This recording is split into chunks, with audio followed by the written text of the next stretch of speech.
வணக்கம். மிக சிறிய குறட்பாக்களை கடந்த காணொளியில் கண்டோம்.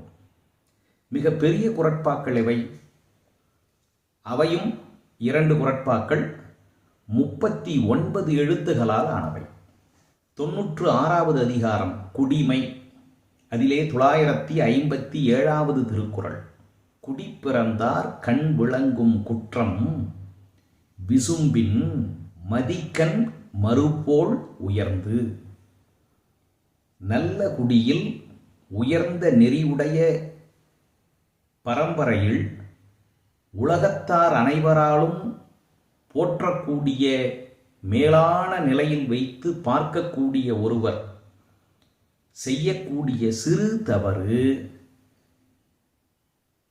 வானத்திலே உயரத்திலே இருக்கக்கூடிய நிலவில் இருக்கக்கூடிய களங்கம் எப்படி அனைவருக்கும் வெளிப்படையாக தெரிகிறதோ அதைப்போல பெரியதாக கருதப்படும்.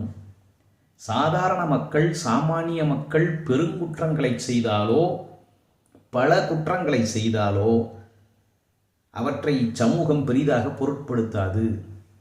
ஆனால் எல்லாராலும் போற்றப்படக்கூடிய உயர்ந்த நிலையில் இருக்கக்கூடிய ஒருவர் சிறிய தவறு செய்தால் கூட நிலவிலே இருக்கக்கூடிய களங்கத்தைப் போல அனைவராலும் கவனிக்கப்பட்டு பெரியதாக தூற்றப்படும். அதனால் அவர்கள் எத்தவறும் செய்யாமல் இருக்க வேண்டும் என்று வள்ளுவப் பெருந்தகை கூறுகின்றார். அடுத்த குறள் 125வது அதிகாரம் நெஞ்சொடு கிளத்தல். 1246வது குறள். கலந்துணர்த்தும் காதலர் கண்டால் புலந்துணராய் பொய்க்காய்வு காய்தியன் நெஞ்சு.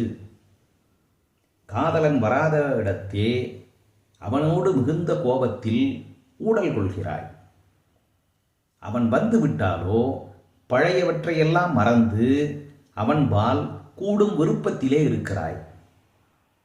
அவன் விலகிச் சென்ற பிறகு, பிரிந்து சென்ற பிறகு மீண்டும் அவன் மீது பொய்க்கோபத்தோடு ஊடல் கொள்கிறாய். என்னுடைய மனமே, உன்னை நான் என்ன நிலையில் வைத்து பார்ப்பது என்று தலைவி தவிக்கின்றாளாம். இந்த 2 குறள்களும் மிக நீண்ட குறள்கள். நன்றி, வணக்கம்.